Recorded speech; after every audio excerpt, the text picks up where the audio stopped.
29:31.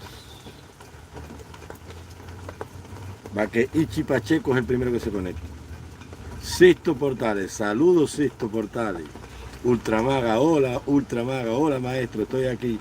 Juniel, Juniel el anexionista. Qué alegría me da que estés ahí. Saludos, hola, saludos. Jerry, Elvis, Ultramaga, gusto en verle de nuevo. Igual para usted, mi hermano. Saludos y bendiciones. Hola maestro, me encantó la directa de Julie Nelson.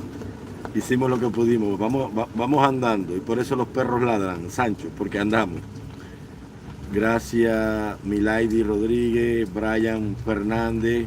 Tú no serás Brian en la serie que fue la pensante, ¿no? Pero bueno, de todas maneras, se le quiere igual. Emilio Porres, Milady Rodríguez, salúdame, maestro. Milady, te estoy saludando, mi niña. ¿Cómo estás, Milady? Buenas tardes, gran patriota. Juan Ferrer. El gran patriota también es usted, que no ha perdido la fe. Sisto Portales, Chencha La Gambá, la gente de Venezuela. Buenas tardes, hombre, presente. Giovanni Company. Habla de los padrinos de La Habana, de los de la mafia. Ahorita me voy para allá. Aquí estamos, Capucha, déjame dar el like primero. Pop Hope, Milady Rodríguez, ¿cuál es la temática de hoy? Directas de calidad, podría hablar de Franco y Mussolini. Pareja de puta, el Franco y Mussolini dice buenas tardes, amigos, saludos de Pito. Mussolini es un hijo puto, para Franco no, Franco era un patriota. Está lloviendo durísimo, maestro, buenas tardes hermanos, sí, la mafia, lo necesitamos aquí en Florida, hermanos, sigue el plan Capitolio, 42 personas conectadas. Hola, buenas noches, saludos desde Bilbao, la gente la gente de Bilbao, así que Bilbao está en España. ¿Bilbao es una autonomía o es una ciudad? Creo que es una autonomía, ¿no? Eran 27 autonomías en España, si mal no recuerdo. ¿Eran 27 o 17? Sigue el plan Cepillo. Estoy esperando que el toqueroro me gustaría que refrescara a los cubanos lo que es el comunismo. El comunismo, hola maestro, saludos maestro. 48 personas conectadas, saludos de Toronto, la gente CR, Liborio, saludos maestro. 51 personas conectadas, la autonomía izquierda pero respetando la libertad. Es autónoma de izquierda pero respetando, yo soy el hacer pensante. ¿Tú eres el hacer pensante, Brian? Ay, qué bueno que estás ahí. No soy el hacer pensante, está bien, disculpa. Hola maestro, hola María Laguna, el Chili, llegó el Chili. Buenas tardes maestro, Víctor Mora, Carmen Rodríguez, buenas tardes maestro, lo sigo desde el 11 de julio. Muchas gracias por eso, Brian, no está bien Brian. Capucha, hable de cómo usted ve la destrucción total. Ponme eso de nuevo ahí, por favor, ponme eso de nuevo ahí. Capucha. Saludos desde Nashville. Emilio Porre, Pedrito Hernández, Michelito Castañeda.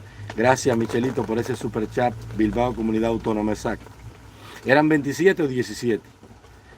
No me acuerdo muy bien. Hace muchos años que leí todo eso. No, voy a esperar que se conecte un poquito más de personas porque siempre la gente me está reclamando. Tremenda directa, maestro, con el Juli ayer. El problema es que los comunistas regaron en las redes sociales que cuando yo me ponía a hablar en vivo, pues entonces se me pegaban los bornes. Entonces, eso es un estado de opinión que ellos crean para desfavorecer al locutor y al interlocutor para que la gente esté predispuesta. Entonces hice lo mejor de mí y la muchacha excelente. Y deja de decirte algo, la directa estuvo fenomenal. Gracias, Sictos Portales. Lo que yo necesito es mis hermanos de lucha, mis compañeros, que ustedes retransmitan esa directa. O que al menos le digan a la gente que vayan al canal de Julie, se suscriban allá y allí vean la directa. Saludos, mi hermano Joel Cislinares, Liborio, Milady Rodríguez. ¿Qué opinión tiene de la religión nudista y el Dalai Lama? Saludos, somos dos mellizos, Michelito. Michelito, tú eres el esposo de la muchacha del poema, ¿verdad? 67. Tú sabes que el gobierno chino quería hacerle una trampa al pueblo del Tíbet para robarle la, la, la independencia para siempre, porque creo que China, si mal no recuerdo, ocupó el Tíbet en el 51. Y el Dalai se tuvo que pasar para la tierra de Nepal, que están cerquita ahí uno de otro. Y el Dalai Lama se llevó la jugada. Y según la creencia del budismo, el Dalai Lama, que es el elegido, el líder espiritual de la religión budista y de los monjes tibetanos, se llevó la jugada de que los comunistas querían infiltrar a su muerte. ¿Por qué? ¿Cómo sucede? Que dentro del grupo de los monjes alguien resurge y dice que el espíritu del Dalai Lama reencarnó en él.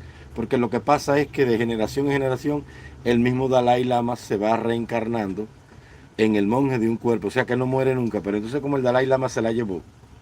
Claro, dentro de su creencia. Yo no lo creo así. Yo tengo otro concepto del tema espiritual. Él dijo que no, que lo más probable es que él no fuera a reencarnar nunca más. ¿Para qué? Para birlarle la trampa que el Partido Comunista le estaba haciendo.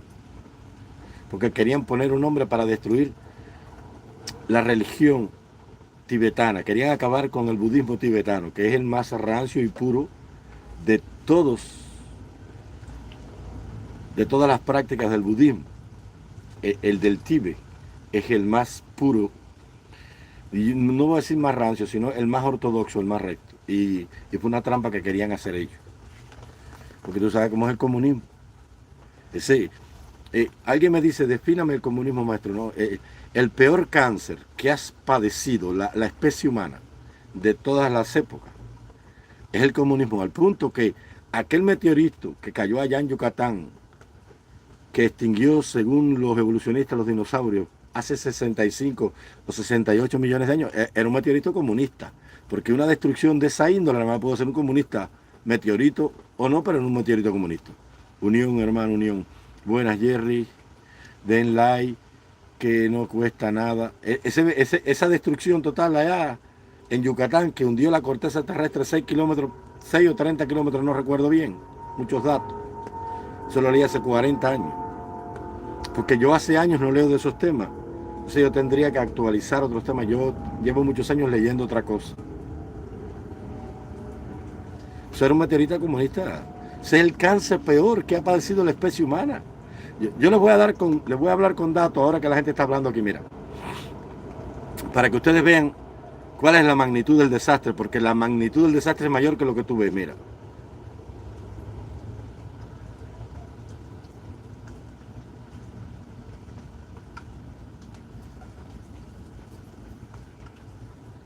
Es que yo no podía, mira, yo no podía comportarme ahí de otra manera. Porque primero yo era el invitado, tenía que tener cortesía, y luego yo tenía que demostrar frente al público, porque esa directa ha caminado el mundo, eso ha caminado donde quiera. El otro día me escribió una persona de allá de Cuba, me dijo, oye, aquí te conoce la gente como el Capucha, y todo el mundo tiene unas expectativas enormes, porque dice que por fin ha aparecido una persona, que trae una propuesta distinta y alienta la esperanza. Y la gente vio la directa y dijo que mal lució. Claro, no es la idea, caballero, miren, no es la idea que nosotros destruyamos la obra de nadie, porque ellos son lo mismo que somos nosotros. Entonces esa es la obra del enemigo, que el enemigo lo que quiere es crear secta, separarnos a nosotros por esa misma posición que está encontrada. Esa no es la idea de la lucha. Hay que tener un espíritu pacificador y tolerante. Al final de la jornada, con todo lo que la gente ha dicho y con todo... Mira, ayer Brian estaba sacando una directa mía diciendo horrores de mí. Y la gente lo cogió y lo lavó y lo tendió. La gente le decía, óyeme, fulano, parece esta mentira que tú te cojas para esto. Tú eres un hombre que no creas contenido, que te tienes que enganchar en la figura del encapuchado para crecer, para existir. Y entonces él empezó a fajarse con la gente y a decirle mala palabra y horrores. Entonces, ¿quién es el que se perjudica con toda esa actitud. Ellos que inconscientemente lo hacen porque ven una amenaza potencial en mi persona. Imagina, para que ustedes vean si es mentira. El otro día me escribió José Sanjudo y me empezó a hablar de lo que facturaban todas estas personas. Y lo que hablamos Yuli y yo anoche. Y Cuba está hundida por la deshonestidad de todos esos que están cogiendo, son rollos de dinero. Entonces, lo primero que nosotros tenemos que lograr es crecer para estar en igualdad de condiciones y entonces obligarlos a negociar. Hay que obligarlos a negociar y llamarlos a capítulo. Nosotros necesitamos conversar. Nosotros necesitamos ponerle punto final a esta historia de terror que el pueblo de Cuba, atrapado en la isla, vive. Porque el problema, el cubano perdió la noción de la razón y del tiempo.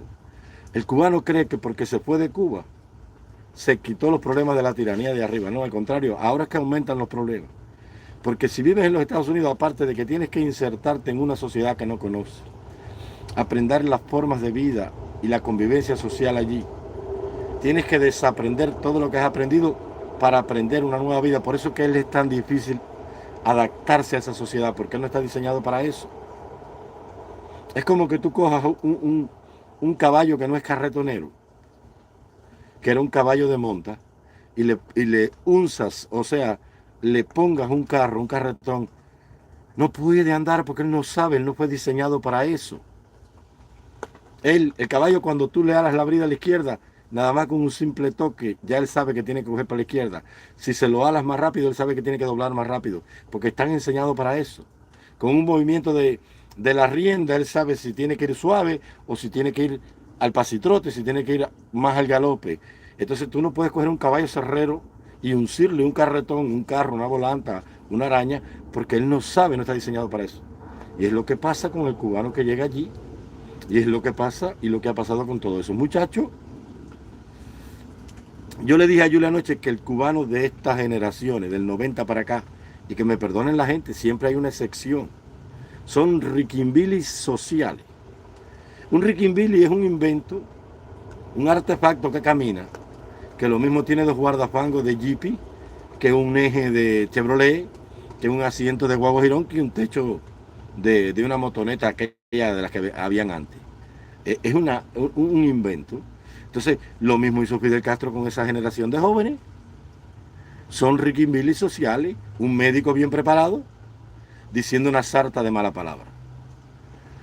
Una doctora bien preparada, obligada a prostituirse y a ser jinetera por las circunstancias. Una muchacha muy bien preparada, mira qué bien habla la Cintumbare, mira cómo habla la diosa, mira cómo hablan todos los comunicadores en las redes. ¿Por qué? Porque fueron seres sometidos al maltrato. Y la única reacción que ellos tienen es reaccionar, valga la redundancia, como los trataron.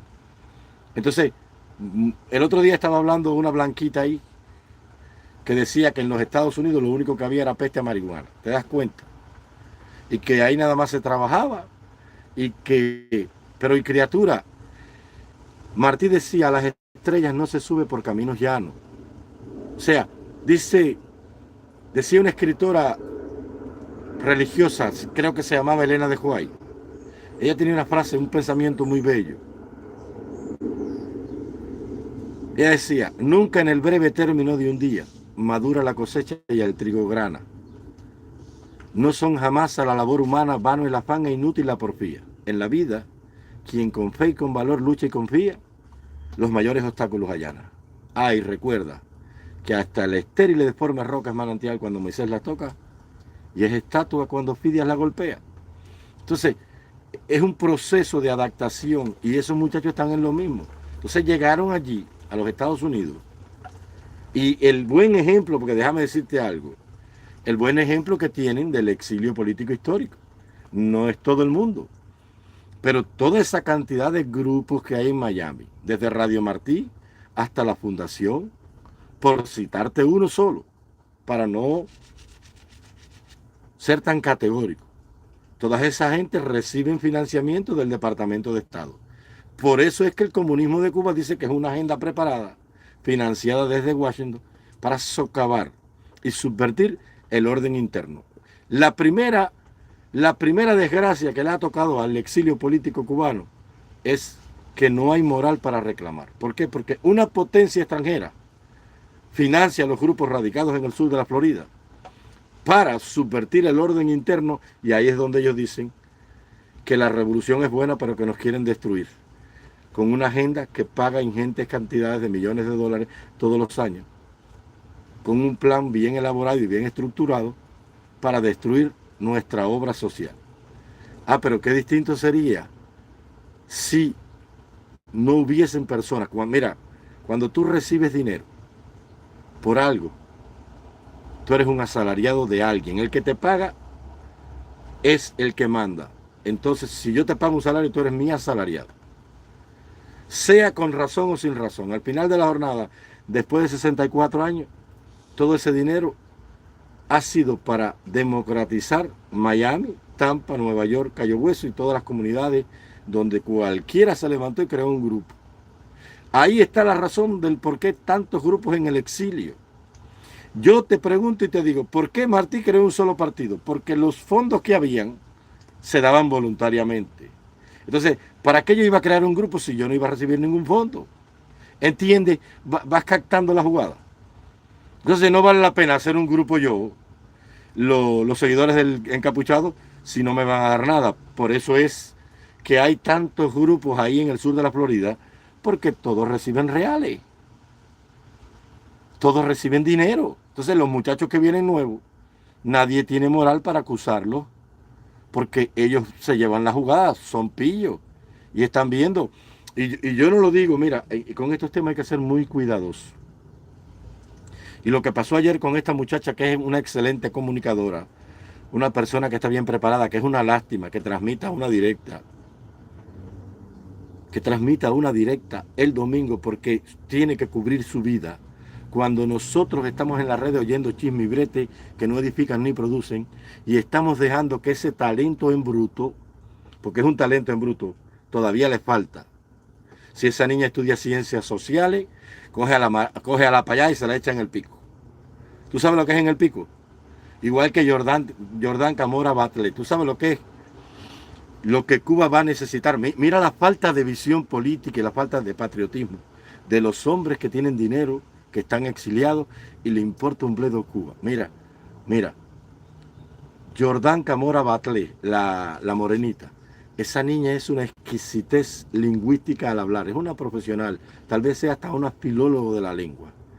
Y la han dejado allí para que las sordas asesinas del comunismo se la coman. En vez de sacar a esa niña y prepararla con un fondo público que debería ser pagado y colectado por todos nosotros para que estudie ciencias políticas o sociales. Porque el comunismo en Cuba no va a ser eterno y un día vamos a necesitar personas preparadas. Y entre más preparadas estén las personas, pues más fácil nos va a ser echar a andar y desarrollar nuevamente nuestra isla. Pero no hay visión política. Y nunca hubo visión política. Jamás hubo visión política. La gente que estaba en el Escambray, su suerte se la pusieron en manos de la CIA.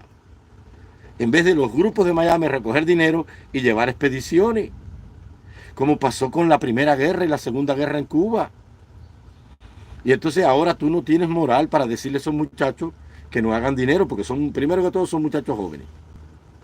Y sus sueños y sus anhelos no son los sueños y los anhelos de un hombre como yo, que ya hace años peino cano. Con todo lo ágil que tú me puedas ver, yo soy un hombre bastante mayor ya. Entonces, tienen una vida apretada en un país donde allí hay que... la vida en Estados Unidos es una vida salvaje. Es una vida para vivir y pagar cosas. Y cuando te retiras y pagaste todo, pues ya vas para un hospicio y allí te mueres abandonado como un ancianito botado. Y no es porque la familia sea mala, es que la vida de sus hijos reclama la presencia diaria en el trabajo para pagar cacharro y pagar basura. Para tener 30 pares de tenis y tener 2 pies para usar un par de zapatos. Para tener 50 jeans de marca, que al final de la jornada son para trabajar. Para tener un carro de letra, 8 horas parqueado en la casa y 8 en el trabajo 16. Y el resto de esas horas para ir a trabajar y volver. Y el domingo ir a comprar comida, lavar la ropa, media hora con el carro, para volver a empezar toda la vida hasta que te mueres. Y le entregan a la gente allí 40 años, 30 años su libertad a un banco. Y durante 40 años tienes que pagar los intereses de una casa. Y si fallas te la quitan. Entonces, es una versión muy salvaje del capitalismo. Y nosotros tenemos que ir aprendiendo de eso para que cuando vayamos a rescatar la patria y empecemos a construir una patria nueva, tomemos como base que la vida tiene sentido cuando se disfruta. Ahí tienen la Constitución americana y nunca han aprendido de ella. Es pursue the happiness, perseguir la felicidad. Perseguir la felicidad no es trabajar la vida toda. Tiene que haber un espacio para el ocio, para el esparcimiento, para que se distense el espíritu del trabajo, porque si no te mueres, se te mata el alma. Tú no puedes someter el cuerpo a un trabajo constante. Por eso en el pueblo de Israel, Dios, que todo lo sabe, dijo que ibas a trabajar 6 días y el 7º día era Sabbat, descanso. ¿Para qué? Ese día no iba a trabajar ni tú, ni tu asno, ni tu buey, ni tu instrumento agrícola. Todo iba a descansar la tierra. Hasta los animales iban a descansar del duro bregar diario de la labor en el campo. ¿Por qué? Porque Dios, que creó los seres vivos, sabía que el hombre tiene que desconectar de la presión social que impone sobre el espíritu del trabajo, si no la gente se vuelve loca. Entonces esos muchachos son víctimas de todo eso. Tenemos una titánica labor para rescatar a semejante pléyade de rebeldes con o sin causa, como yo le dije anoche a la muchacha. Entonces, la magnitud del desastre en Cuba es más grande de lo que tú y yo vemos. Te voy a explicar cómo es. Mira, Cuba tiene 110.000 kilómetros cuadrados, incluyendo Isla de Pino y las 4 callerías. Sabana Camagüey, Archipiélago de los Canarreos, Archipiélago del Rey y de la Reina. Archipiélago de la Reina frente a Camagüey, Ciego de Ávila, llegando allá a Las Tunas, los cayos de allá, frente a Holguín también, que hay unos cayos. Los del Rey son los de la parte sur de Cuba, desde el Golfo de Guacanayabo hasta por allá por Camagüey y Santi Espíritu. Y los otros 2 están, uno frente a La Habana y el otro al sur en Pinar del Río. Frente a Pinar del Río, la zona del Mariel y el otro en Pinar del Río. Entonces, todo está destruido. Habían 7.000 kilómetros de líneas férreas que ya no existen. Solo el ramal central. Porque desde que se empezó a implementar el plan Álvaro Reynoso, cuando aquel loco dijo que nadie más iba a vivir de esa porquería porque el azúcar estaba a 2 centavos. Y nunca tuvo visión política. Hoy una libra de azúcar en el mercado mundial ronda 22, 25, 27 hasta 28 centavos. Un país donde no hubo visión política ninguna. Una nación que vivía con la zafra. Porque les voy a explicar cómo funcionaba la zafra en Cuba. Mira.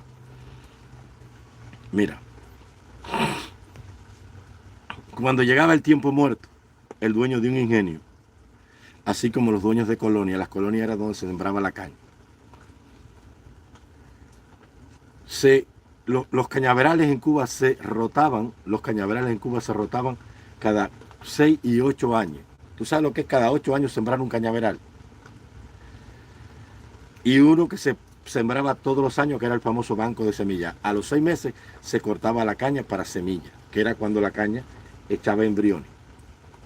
Entonces, la caña se sembraba cuando rompía la primavera, generalmente en mayo, junio, julio y agosto. Septiembre, octubre y noviembre eran la época que sembraban la caña. Ya después venía la seca y se esperaba que creciera todo un año. Y a los 14 meses se cortaba la caña sembrada. Cuando la caña alcanzaba el win, la madurez total, el win, el racimito de la floración, ya la caña estaba en corte. Y eso lo empezaba a hacer la caña a finales de noviembre, los primeros días de diciembre, que coincidía la zafra con la llegada de los frentes fríos, porque el frío concentraba los cristales de sacarosa en la caña. Y la zafra arrancaba siempre religiosamente entre el 1 y el 3 de diciembre. ¿Qué hacían en la zafra? Habían 3 cortadores por cada mocha. Cada 8 horas se cortaba de 8 horas y 8:16 y 8:24. Y cuando no se cortaba de noche, se arrancaba el corte de madrugada con mechones. O si no, se pasaban los trabajadores burriando la caña, cargando la caña al hombro. No importaba que lloviera lo que lloviera, se sacaba la caña del campo al hombro y los caminos estaban preparados para que las cuadrillas de bueyes, 6 bueyes por cada 2 carretas, cargaban por lo menos 3 o 4 toneladas de caña entre cada una. Después cogían y arrancaba la molienda en el central, y en el tiempo muerto los trabajadores del ingenio ya habían reparado el central. Habían traído todo para el laboratorio, porque había un laboratorio en cada ingenio para ir haciéndole pruebas, porque no solamente salía la caña, melaza, ron, alcohol, 1000 cosas, y había que tener un técnico en esas cosas. Y un equipo de trabajo, ayudantes sobre todo, y todo se preparaba. También se preparaba el comedor donde iban a comer los trabajadores, que todo eso descontaba del pago. Pero el trabajador del campo, el que estaba en el corte, los niños de los pueblos por 1 peseta le llevaban y le traían el almuerzo. Y en el tiempo muerto, todas las personas en Cuba vivían del crédito que daba la zafra. Tú ibas y decías, mira, deme una factura de comida que valía $1. Un saco de comida, un saco de comida valía $1. Increíble, un cartucho así inmenso. Y apúntemelo, anótemelo ahí. Y lo mismo hacían en una tienda, compraban ropa y zapatos para la zafra. Cuando arrancaba el corte salían los hombres. Por una mocha 3 cortadores, más un cargador. Se ganaba alrededor de $1 y pico, $2, $3 al día. Ahora imagina, si la zafra duraba 90 días y tú te ganabas $3 diarios, cuando pasaba la zafra y tú tenías 90, 30 por 30, 90. No había día feriado, era todos los días trabajando. Y 90 más 180.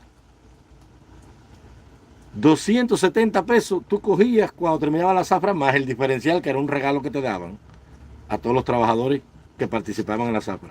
Desde los que arreglaban la vía, hasta los que molían la caña, hasta los que trabajaban en el corte. Era un bono que le daban, el llamado diferencial. Con esa plata, tú vivías el año entero y sobraba. Cuba entregaba todos los años 5.000 visas a personas temporales por 6 meses, a personas de Nicaragua, Guatemala, Honduras, Panamá, Venezuela, Colombia, todas las islas del Caribe, Jamaica, Barbados, Haití, para que fueran a Cuba a cortar caña en la zafra, porque en Cuba, esa es la mentira que el comunismo ha creado, en Cuba el cubano casi no cortaba caña. De ahí, ¿por qué venían tanta gente a los ingenios de Cuba a cortar? Las personas que cortaban caña en Cuba eran las personas más pobres que había en el país. Pero en las ciudades cubanas había un ritmo económico enorme, porque desde los años 39 y 40 ya la gente ganaba más de $1 al día. Hay una película de la época en La Habana que se llamaba Habana de mis sueños, del año 48, donde 4 muchachos estaban estimando azúcar en los almacenes de Julio Lobo ahí en el puerto de La Habana.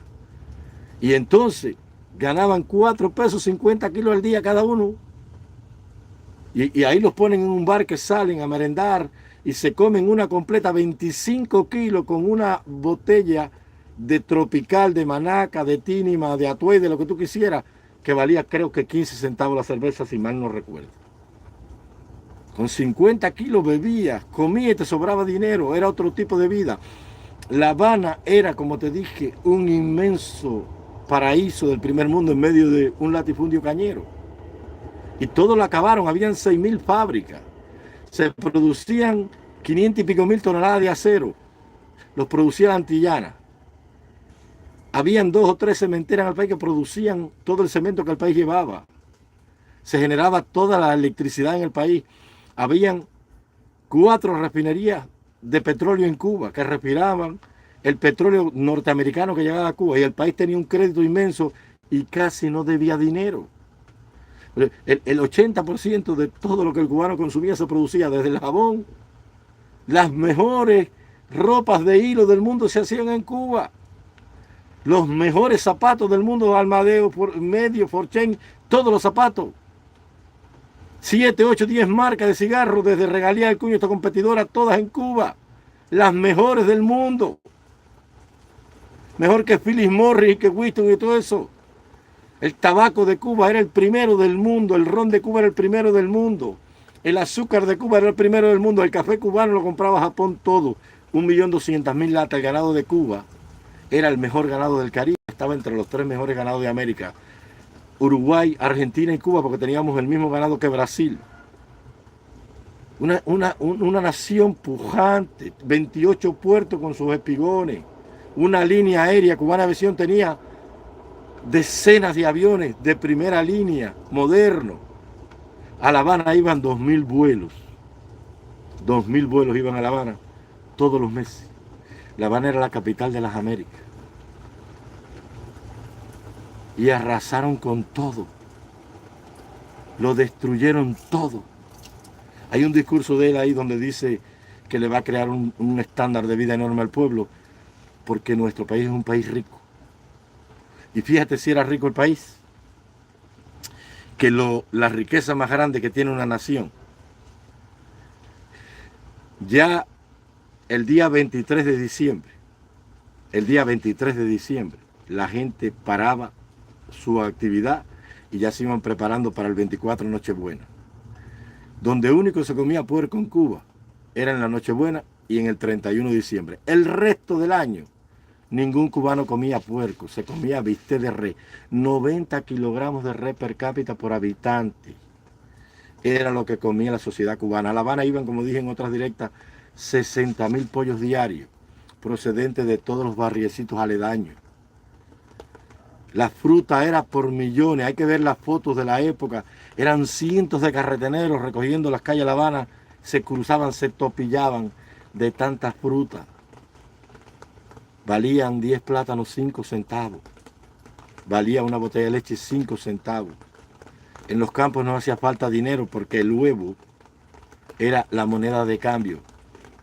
Mi madre me cuenta que cuando ella iba a cumplir 15 años,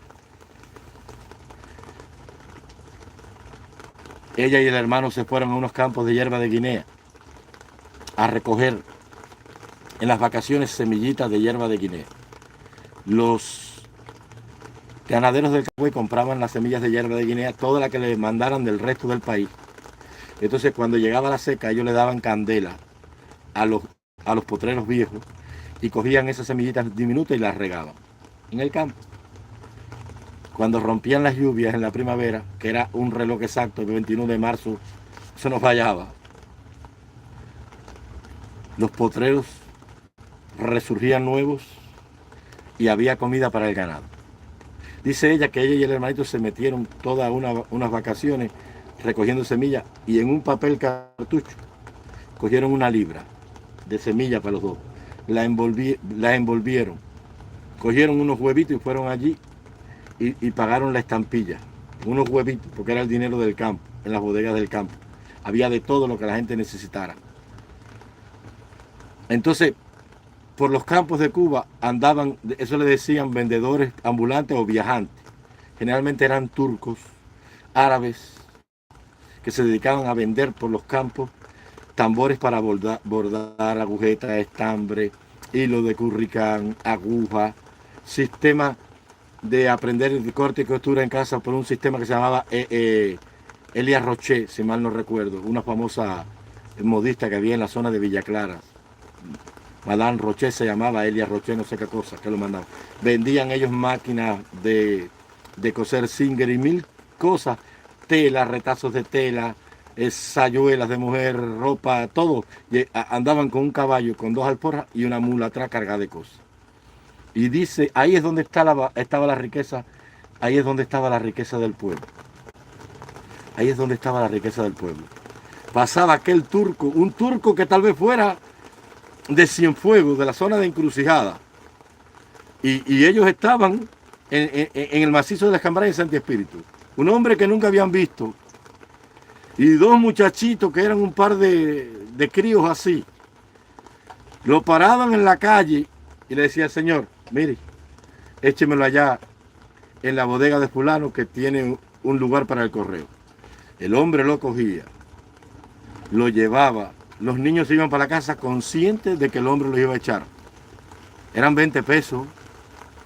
El hombre lo echaba, pasaba un mes, y pasado un mes, cualquier viajante que iba al pueblo tocaba en la puerta de tu casa. Te decía, fulanito de tal, ¿está ahí? Sí. ¿Sus hijos están ahí? Sí. Coja, sacaba un billete de 20 pesos y se lo daba. Esa era la riqueza de una nación. Eso fue lo que el comunismo destruyó para convertir la sociedad en esa cosa que no sueña con nada, que no perdona nada, que no le gusta nada y que no le importa nada. Que lo acepta todo a cambio de nada. Ese personaje como Josué Palacio, o como la de Peluda Sin Filo, de la cual estaba hablando Ultra hoy, o de hombres como Humberto López, que son basuras humanas. Ese era el hombre que él necesitaba para perpetuar su reino en el poder. Entonces la riqueza de una nación no está en los recursos materiales ni en el dinero, está en la educación y el conocimiento y en el respeto de una sociedad. Una sociedad es rica y por eso quiero decir estas cosas, porque no solamente es hablar de política ni de proyectos políticos para echar abajo una tiranía, también se tiene que hablar de convivencia social, porque de nada sirve echar abajo una tiranía con estos haceres que volar que tenemos de sociedad. Con personas que se comporten como se comporta la Cintumbares, no se puede ni rescatar la patria, ni tampoco reconstruir la patria en el supuesto caso que la podamos rescatar. Hay que tener una convicción moral, un sentido de pertenencia tan grande y un amor patrio para enamorarse de un proyecto que en este momento, aparte de ser casi prácticamente imposible, es teóricamente irrealizable. Hay que saber a ciencia cierta quién eres tú y lo que eres capaz de lograr, porque si tú no sabes quién eres, nunca podrás acometer la tarea que viene de reconstruir eso que está en ruinas totales. Entonces, una nación es rica cuando usted va por la calle y viene un viejito y sus hijitos o usted lo cogen de la mano con todo el cariño y la ternura del mundo sin apuro y lo pasan por la calle y paran el tráfico para que el ancianito, que está débil, que ya cumplió su función social, que dejó su vida para que tú heredaras una sociedad próspera, productiva, libre y democrática, pudiera existir allí. Entonces, una nación es rica cuando usted pide perdón y pide disculpas y toca una puerta y dice, buenos días, con permiso, me hace el favor con fulano. Una nación es rica cuando sus políticos son honestos, cuando ven el gobierno como una manera de servir al pueblo, no como un medio de enriquecerse ellos, sus amigos y sus familias. Una nación es rica cuando una desgracia toca la puerta de una región o de todo el país y todo el mundo se pone en función de solucionar ese problema. Una nación es rica cuando tenemos un sentido de pertenencia, de compromiso social. Cuando en vez de coger un árbol y arrancarle todas las hojas y ponerle en el trompo el encapuchado y Carmencita se aman, es salir por las tardes con los hijos y sembrar un árbol. No importa si lo vas a disfrutar o no, el que tú disfrutaste, otro lo sembró también y tal vez no lo disfrutó. Entonces, esa es la riqueza de una nación. ¿Tú sabías que el momento más terrible para el pueblo del Japón no fue cuando lanzaron las dos bombas? ¿Tú sabías que no? A los japoneses le tiraron las dos bombas y ellos, estamos en guerra. Estaban dispuestos a desaparecer antes de quebrar el honor del samurái, de ese código por el cual se han criado generaciones de japoneses, hembritas y varones de que son niños.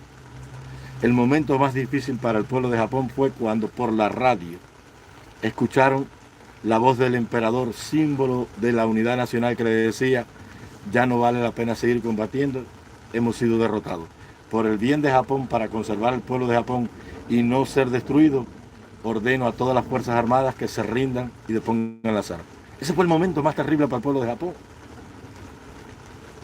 Y sin embargo, pudieron entender que ese hombre, que más que un monarca, era el padre espiritual de todo el pueblo de Japón. Por eso le pidieron a MacArthur, cuando llevaron a, creo que fue Hirohito, el emperador Hirohito, hijo de Akihito, si mal no recuerdo, y lo llevaron allí y lo obligaron a firmar. Y el pueblo de Japón le dijo, vamos a firmar solamente si dejas intacto el imperio como símbolo de la unidad nacional. Entonces, esa es la riqueza de una nación. 19 años después, un país ocupado, devastado por una guerra, con 2 bombas atómicas que destruyeron los 2 principales centros industriales y económicos del país. Japón resurge de las cenizas como la tercera economía y potencia del mundo, y hasta el día de hoy se mantiene. Entonces, ¿dónde está eso? ¿Cuál es el secreto de ese triunfo? Está en la educación. La riqueza de una nación es su pueblo, es su gente. Por eso yo, Juniel Batista, tú que estás ahí, sé de lo que es capaz mi pueblo. Porque durante 200 años, como siempre suelo decir acá, fuimos el país más rico del mundo. Éramos la joya de la corona. Al punto que hoy todavía en España hay un dicho que dice, más se perdió en Cuba. Y perdimos a Cuba, ¿qué más vamos a perder? Entonces, la nación quedó destruida en la Primera Guerra y se reconstruyó en 17 años todo. Y recuperamos los mercados y la producción. Y reconstruimos los ingenios y las haciendas azucareras y cafetaleras y agrícolas, y otra vez Cuba brilló, como el país más próspero de su época. Luego vino la T incendiaria y se quemó todo y se destruyó todo. Y ya para el año 27, en el gobierno de Menocal, a punto de estrenarse el gobierno de Machado, de los 100 ingenios azucareros que había en Cuba, solamente 27 no eran de cubanos. Y cuando llegó el pichón de demonio, el hijo de Belcebú, el tataranieto de Azazel, rey de la maldad, ese señor que gobernó Cuba, y que el diablo lo tenga en la quinta caldera del infierno, en la que más arde. Cuando tú lees la Divina Comedia de Dante Alighieri, el proceso de las calderas era según el pecado y la culpa. Entonces, debe estar en la quinta caldera, que según Dante Alighieri era la que más ardía. Habían 162 ingenios azucareros y era el corazón económico de la nación. Y nuestra moneda, respaldada con esa producción, costaba 2 centavos más y era pagadera, cambiable y reembolsable, inclusive con un cheque de viajero, hasta en el Tíbet, que alguien me lo citó hoy ahí. Y entonces, enormes pueblos se levantaban en Cuba a lo largo y ancho del ferrocarril, todos construidos con tabloncillos y con madera traída de los bosques de Norteamérica y el Canadá.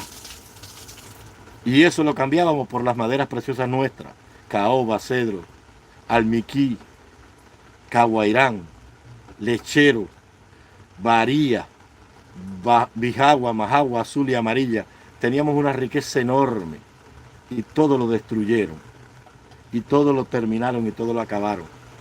Hoy habría que, la gente teme que cuando Cuba alcance su libertad, porque soy de convicción profunda que lo va a hacer, la gente teme que el país caiga en un caos total y no podamos acometer la titánica labor de reconstruir Cuba, porque no habrá empleo, y no es verdad. Tendremos que importar mano de obra, porque mira, hay que reconstruir todas las ciudades. Y no solamente todas las ciudades, todos los sistemas de acueducto y alcantarillado. Hay que hacer nueva la red eléctrica, hay que hacer nueva la red telefónica, hay que hacer nueva todas las carreteras, todas las líneas férreas, todas las terminales de ómnibus y de ferrocarril, todos los puertos. Y hay que reconstruir y salvar la agricultura, limpiar todas las tierras y todos los ecosistemas. Por citarte algunas de las cosas que hay que hacer. Hay que construir autopistas modernas, puentes modernos, un metro, que yo pienso que debería haber un metro en La Habana y otro en Santiago, que son las ciudades más grandes, para acabar con el problema ese del tráfico urbano, porque las ciudades de Cuba, como son construcciones españolas y las calles dentro de la ciudad son muy estrechas, entonces yo pienso que lo más práctico sería poner un metro en La Habana y otro en Santiago, que son las dos capitales más grandes, para facilitar el transporte público dentro de las ciudades. Porque La Habana y Santiago de Cuba y las ciudades de Cuba no están diseñadas para tener en cada calle, en cada casa, un automóvil.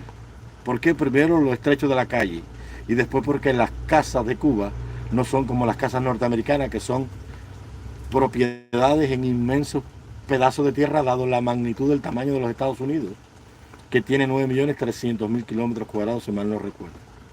Entonces, no ocurre así en Cuba. Tú en el barrio de La Victoria no puedes meter un carro por cada habitante que vive allí, porque no cabrían en las destruidas calles y las estrechas calles de La Habana.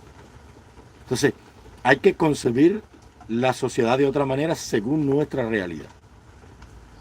Entonces, la labor es titánica y todo se podrá reconstruir, porque lo que se pierde económicamente se recupera. Ahora hay un problema grande. ¿Con qué persona vamos a hacer eso? Porque no podemos hacerlo con los aceres que volá de hoy. Los aceres que volá de hoy no trabajan. Quieren vivir robando. No respetan nada ni obedecen nada. Ni tampoco ven en el empleador un patrón al que tienen que respetar. Le ponen la mano arriba de ese puro que volá. Ay, puro, no te cojas para eso. Oye, puro, que no apriete. ¿Tú te imaginas que llegue allí una compañía mexicana y salgan 4 muchachos de oye, puro, que volá, aceres? Porque un hombre que eso no lo ha visto nunca en la vida. Oye, puro, échame un cabo ahí, no va a trabajar hoy, tú sabes cómo está esto, tengo una jevita ahí. Ese comportamiento ha sido la causa por la cual la tiranía está allí. Y ese comportamiento tiene que ser erradicado para volver y construir una república destruida. Porque con ese comportamiento no se puede construir ni salvar la patria. Entonces, fíjate si no hubo visión política, como siempre suelo decir y digo categóricamente y de mi propiedad. ¿Tú sabes por qué la nación judía se salvó?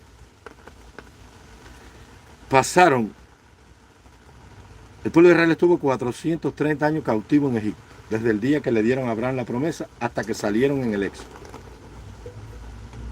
La conquista de Canaán es alrededor del 1250 a.C. En el año 1000, 1100, 1030 por ahí, David unifica el reino.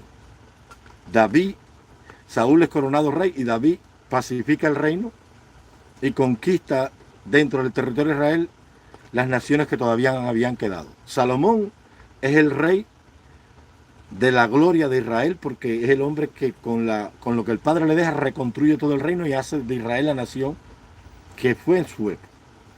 Pero en el año 772, Salmanasar II, rey de Asiria, se llevó cautiva a las 10 tribus del norte y las esparció en el imperio asirio. Y esa es la primera cautividad del pueblo judío después de la salida de Egipto. En el año 607 vino Nabucodonosor y sitió el templo de Jerusalén.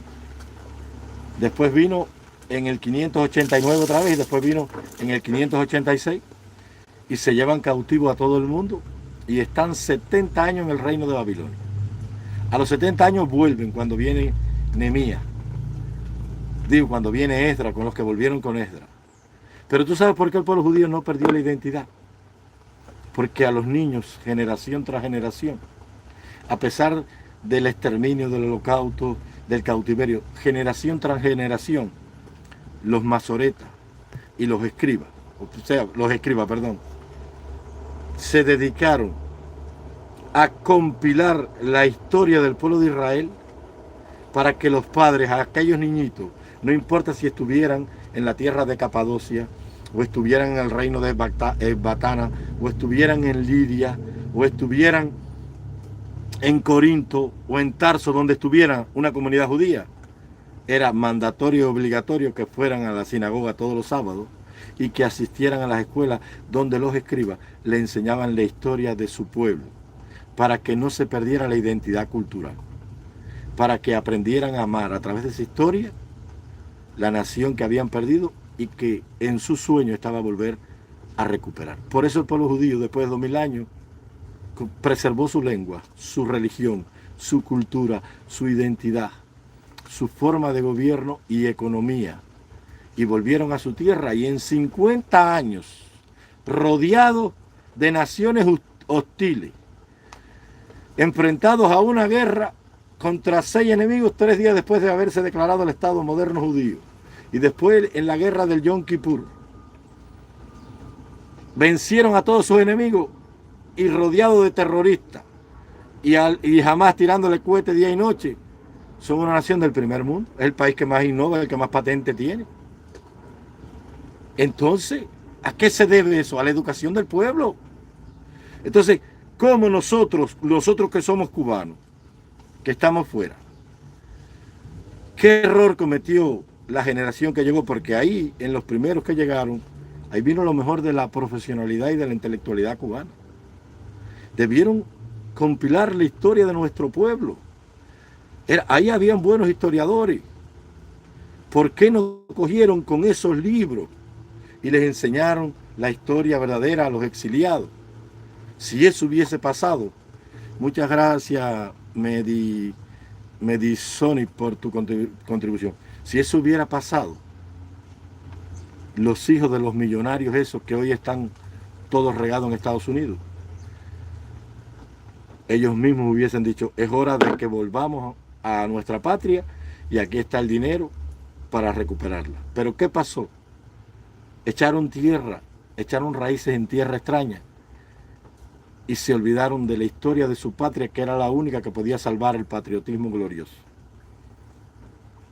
Y fíjate si es así, que permitieron que hombres tan dignos como Maro Borges, como Alfredo Ramírez, como Tondique, como los hermanos Beatón, como el Cabo Lara, como Luis Emilio Carretero, como Cheito León, hombres que se levantaron en armas para luchar contra el comunismo en Cuba, en todos los macizos montañosos de Cuba, permitieron que Fidel Castro los vendiera al mundo como bandidos, violadores de Guajira, quemadores de bohíos, asesinos de Guajiro y matadores de maestros. Esa es la historia que hay.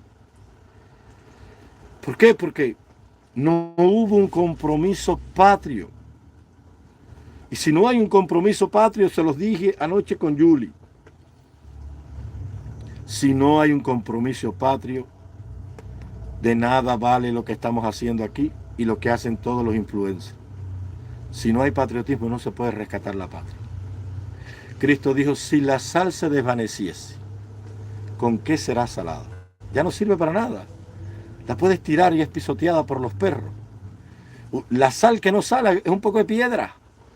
Es piedra. Coge un pedazo de roca, disuélvele un cristal de sal empotrado en una roca. Disuélvelo en el agua, bota esa agua y coge la roca y échatela en la boca. Es una roca. Porque la sal, el cloruro de sodio se fue. Entonces, ¿para qué sirve la sal si no sala? Entonces, tú ves que el exilio lleva 64 años allí y nadie habla de decir, oye, caballero, vamos a ver qué vamos a hacer con este tema. 64 años aplicando la misma receta. Es que el señor Andrés Albuquerque, un hombre tan preparado, un politólogo, un sociólogo, un hombre que tiene un dominio de la política y la historia de Cuba, no le cabe en la cabeza decir que así no se lucha contra esa tiranía. A mí no me cabe en la cabeza que el señor Juan Manuel Cao, un periodista profesional, no sepa dónde estuvo el fracaso de nuestra guerra. Él no conoce lo que pasó en Sedición de Lagunas de Barona, ni sabe lo que pasó en La Mejorana, ni sabe las 17 páginas perdidas del diario Martí. Él no sabe de eso nada. El único que lo sabe es el doctor Gustavo León y este loco con la capucha. Entonces, aquí hay una complicidad enorme. Entonces conviene que aquello esté allí para seguir recibiendo ingentes cantidades de dinero. Entonces no podemos criticar a los muchachos de hoy. Porque si los viejos son sinvergüenza, si un viejo ha perdido la moral y el respeto, y no respeta a nadie, y no tiene decencia, y no tiene moral, y no tiene dignidad, un viejo, entonces, ¿qué tú le puedes pedir a un muchacho de hoy?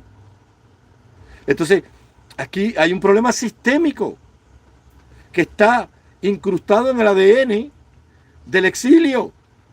Y hay que empezar aquí a desglosar los problemas. Para empezar a entenderlos, primero tenemos que entender que tenemos un problema. Para empezar a buscar una vía seria que cure a un alcohólico, primero el alcohólico tiene que reconocer que él tiene un problema. Porque si tú no reconoces que tienes un problema, entonces tú no aceptas que necesitas ayuda profesional. Entonces tenemos que entender, como me dijo Julia anoche, que los GRAN son un impedimento que es como una piedra en el zapato del exilio. Lo que tenemos que hacer es juntarnos todos, los buenos patriotas, y exigirle al gobierno americano que pare el financiamiento de esos grupos. ¿Por qué? Porque mientras eso siga así, allí no va a pasar nada. Allí no va a pasar nada. Y entonces, después que hagamos eso, vamos a llamar a capítulo a los comunicadores sociales y vamos a decirle, mira, nosotros no estamos aquí para oír cuentos. Nosotros queremos que ustedes sean ricos, que disfruten del esfuerzo de tu trabajo, pero el objetivo tuyo es que en Cuba los comunistas maten a una niña en Bahía Honda para tú tener contenido en tu canal. Porque yo no creo que Eliezer Ávila no sea un muchacho bruto. Es un muchacho profesional, de profesión ingeniero, como él bien dice. Es una persona que ha estudiado y bastante que ha leído, porque yo lo he oído. No como otros han leído, pero ha leído bastante. O sea que tiene buena formación. Él no conoce la historia de la guerra de Cuba. ¿Tú has oído alguna vez a Eliezer Ávila hablar de unidad entre él, Otaola, Darwin? Yo no veo ese discurso en nadie. Y tú oyes el discurso de Otaola y Otaola no te va a hablar de la necesidad que hay de tumbar una tiranía y para eso tenemos que juntarnos todos. No, es chisme, chisme, chisme, que la gente quiere chisme. Y entonces, eso lo único que sirve es para entretener en la red a la gente. Porque la tiranía es ladina y lo sabe. La tiranía sabe que mientras estemos detrás de un teléfono, no hay problema ninguno. No hay problema ninguno. Es como la mujer que tiene un marido adicto a la pornografía y está todo el día detrás de un teléfono mirando pornografía. A ella no le importa eso porque el teléfono no es causa de ninguna infidelidad. No hay una mujer física ahí. Y así mismo lo ve el comunismo. Por eso creando personajes que creen allí esta opinión. Por eso Carlos Lazo se mudó para allí, para seguir con el show. Para que los verdaderos patriotas, con su razón, por esa posición moral y esa intransigencia digna, vayan a rechazarlo allí. Para que el problema se quede en las calles de Miami, en el estadio de Miami, en Tampa. Para que entonces todo el mundo, al amanecer el día siguiente, en su plataforma, saque la noticia que ya sacó el Gran Man Trabajador, el Juventud Rebelde, EF, ABC News, el ABC, el Radio Exterior de España y todas las agencias que operan en Cuba. Entonces, como bien dijo Juniel Batista, el trabajo de casi toda esta gente es una prolongación del NTV, contado de una manera distinta. Entonces, así no se puede. Así no se puede. Entonces, hay que hacer llegar esta verdad, porque conoceréis la verdad y la verdad os libertará. Es inmoral. Mira, yo lo voy a decir desde aquí. Es inmoral utilizar el dolor del pueblo de Cuba para que mi proyecto y mi plataforma funcione. Para yo tener contenido, para seguir facturando gran, como dice Julie. Esa es la posición más inmoral que pueda tener un hombre. Imagínate que yo sea reportero gráfico o corresponsal de guerra y que yo ore y haga lo imposible para que nunca termine el conflicto ruso-ucraniano, para yo tener contenido para mi trabajo, para que me den el Pulitzer. El Pulitzer, se llama el Pulitzer, el premio que le dan a los periodistas. Porque lo que está en juego, perdón, ahí es la vida humana. O sea, yo no puedo utilizar la crueldad ajena para cimentar sobre ese dolor mi felicidad. Tú dijeras, eres un periodista de National Geographic y estás contento porque se abra la falla de San Andrés y suba el magma para tú tener una buena imagen, una buena toma, una buena instantánea, ok. Son seres que no piensan. Pero tú no puedes ahora ir a filmar una película porno por muy buen camarógrafo que tú seas, porque te paguen y de eso comen tus hijos, viendo cómo torturan y abusan de una criatura inocente en la asquerosa y miserable pornografía infantil. Entonces van a comer tus hijos con el dolor de una criatura inocente. Entonces va a crecer tu plataforma, porque tú deseas que aquello siga allí para tú seguir teniendo contenido, porque estás haciendo $20,000 al mes con una muelita detrás de un teléfono sin trabajar. Si tú me dices, si ellos me dicen, mira, es verdad, hemos crecido, pero es verdad lo que dice ese loco. Vamos a juntarnos y vamos a conversar. ¿Por qué? Porque el objetivo nuestro no es utilizar al pueblo de Cuba para que crezca mi plataforma, sino yo estoy aquí, yo soy un patriota y la primera prioridad de mi vida es mi pueblo, darle solución al problema de mi pueblo. Entonces, eso es lo primero que tenemos que tener claro aquí, que lucha y dinero son enemigos y que sin patriotismo no se puede recuperar la patria. Es imposible. No se puede seguir manipulando a la gente aquí diciendo mentiras. Porque yo sí sé, yo he analizado esto desde todos los ángulos. Y el amor y el interés fueron al monte un día y pudo más el interés que el amor que se tenía. ¿A quién le conviene? ¿A quién le conviene sacarle la garrapata al hijo del campesino? ¿Sabes la historia de la garrapata? Había un doctor que tenía un hijo que estudiaba medicina. Y siempre venía un guajirito con un niñito con un dolor enorme. El doctor lo veía, le daba un calmante, el niñito se calmaba momentáneamente, se le quitaba el dolor y le cobraba $2. Y así llevaba tiempos y tiempos. Un día, en uno de esos días de dolor, el niño con un dolor enorme, con una otitis así, fue al médico y no estaba el doctor, estaba el hijo. Y cuando él lo revisó, vio que tenía una garrapata, se la sacó, le dio un calmante y se acabó el problema.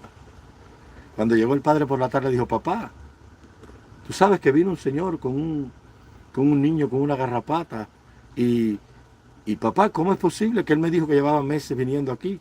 ¿Tú no viste la garrapata nunca, papá? Y el papá lo miró y le dijo, eso vas a comer. Eso vas a comer. Entonces, si se acaba, no se pueden unir y no pueden ir a pedir que se abrogue el decreto que impide que los cubanos luchen con las armas, porque hace falta que aquello siga igual. Entonces, los que tenemos la verdad somos menos los que tenemos la verdad. Entonces tenemos que crear un movimiento de conciencia social en el exilio. No sé, ustedes que tienen dinero, hagan pullover, véndanlo por las redes sociales, que diga, es inmoral lucrar con el dolor del pueblo de Cuba. ¿Hasta cuándo? Para que les dé vergüenza. Y va a llegar un momento en que los vamos a acorralar de una manera que van a tener dos opciones. O se ponen del lado de la verdad, o se tienen que quedar sin gente. Pero nadie puede seguir manteniendo ese status quo, ni los viejos exiliados, ni los que están llegando hoy, porque están sacrificando en el bárbaro altar del tiempo a un pueblo inocente atrapado en medio de una tiranía. Ustedes que viven en Miami, cuando Carlos Lazo vaya a hacer su próximo show, Júntense ustedes que están ahí. Manden a hacer una tinaja grande, una jigüera, pónganle PCC y vayan allí y denle una limosna y díganle, mira, esto es para que se lo lleve a Raúl Castro en nombre del exilio político. Mijo, venga, que usted lo que tiene es hambre. Y acábenle con ese show, con la ironía. Porque o somos los que le buscan solución al problema, o somos parte del problema, o somos el problema. Yo no necesito saber si Giovanni y Zapiraín me traicionaron. Eso no le da de comer al pueblo de Cuba. Eso no salva a la niña que murió porque no tenía ambulancia. A mí no me importa si la mata de ciruela parió ciruelos, o si un aceituno va creciendo, un olivo va creciendo aledaña a ella. Eso no le resuelve el problema al pueblo de Cuba. Nosotros no ganamos nada con que haya un hombre descuerando a otro hombre, acusándolo de policía y haciéndose brujo por 4 pesos. Yo no soy brujero. Los problemas del pueblo de Cuba no los vamos a resolver ni con una carta mántica, ni con el tarot, ni con la tabla de Wicca, ni con la tabla de Ifá, ni con el tablero de Ifá. El problema del pueblo de Cuba es un problema de unidad, de voluntad política, de conciencia patria, de responsabilidad social. Si a mí no me duele que mi hermano se quedó muriéndose de hambre, entonces ¿qué puede quedar para mí en la vida? Entonces es una posición inmoral. Es inmoral seguir lucrando con el dolor del pueblo de Cuba para que crezca mi plataforma y mi beneficio personal. Es inmoral. Y es para todo el que está viviendo de eso. Aquí todo el mundo sabe lo que hay. Y es culpa de nosotros porque seguimos detrás de ellos en ese show, buscando chisme y brete. Detrás de Imaray Ulloa, de que si el marido se le fue con un doctor por chismosos, breteros, embelequeros, que hemos sido. La patria agoniza allí en garras de esa fiera comunista. Hay que tener conciencia social, pertenencia social.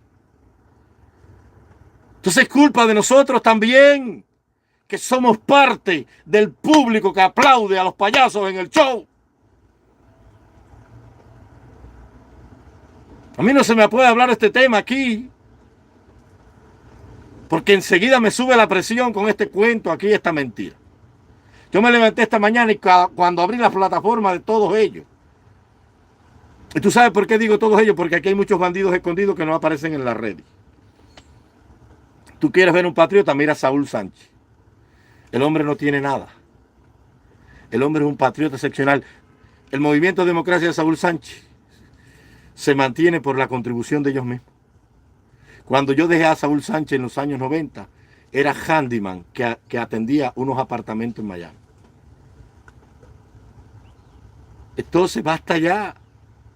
Si la gente me hiciera caso, si la gente me escuchara, si Chucho del Chucho se hubiese detenido a oír el mensaje y no el mensajero, tal vez habría sido distinto el destino que tomó aquel intento de acercamiento. Son tan vanos y soez de mente que no se dan cuenta que la gente en el exilio lo que quiere ya es soluciones. Más del 70% del que está en el exilio está loco por acabar con eso allí ya. Y están detrás de ellos buscando soluciones. Y se les ilumina la lámpara de la patria cada vez que cualquier persona viene con algo nuevo. Porque el deseo de ver a Cuba libre sigue vivo en el corazón de todo el que se fue. Heriré al pastor y dispersaré a las ovejas. El exilio político cubano anda disperso porque los pastores, lejos de velar por el rebaño, se convirtieron en lobos para desguazarlo. Eso es lo que está pasando aquí. Entonces imagínate, mijo, ¿qué puede pasar? Tú lees un poema, y termino con esto. Un poema que escribió Juana de Ibarboru, la poetisa uruguaya, si mal no recuerdo. La higuera. ¿Por qué es áspera y fea? Porque todas sus hojas son grises Yo le tengo piedad a la higuera. En mi quinta hay 100 árboles bellos, ciruelos redondos, naranjos esbeltos y papayos de brotes lustrosos. En las primaveras, todos ellos se visten de flores, sin piedad, siempre en torno a la higuera. Y sus gajos parecen que nunca de cuajados capullos se visten. Y es por eso que yo intento hacer dulce mi canto cuando digo: es la higuera el más bello de los árboles todos del huerto. Si ella escucha, si comprende el idioma que digo, qué profunda impresión hará nido en su alma sensible de árbol.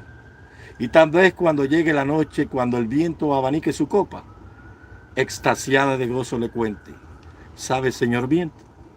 Hoy a mí me dijeron hermosa. Si ella escucha, ahí está la esencia.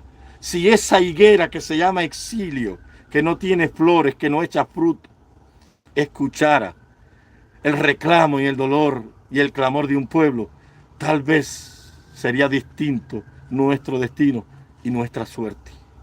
No se puede rescatar a la patria si no se siente el dolor de la patria. No se puede, es imposible. Usted no le puede pedir pelas al olmo, nadie da lo que no tiene. Tú no puedes desear ser patriota, tú eres patriota.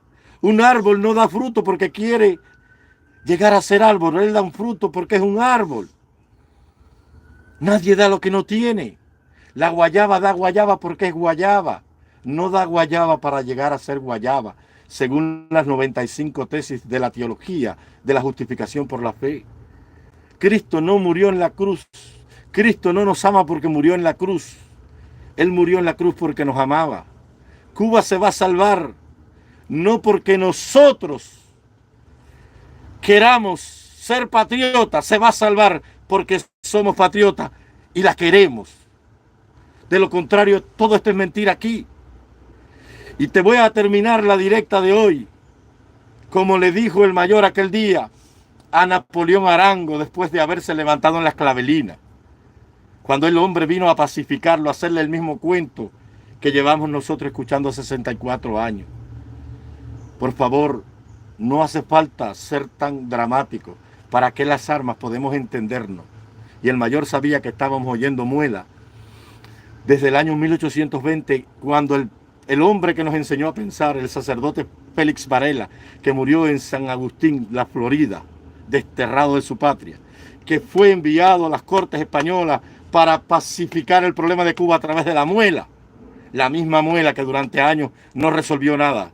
La que continuó José Antonio Saco, Arango y Parreño, José de la Luz y Caballero, y que no dio ningún fruto. Y le dijo: basta ya de esperanza e ilusiones huecas.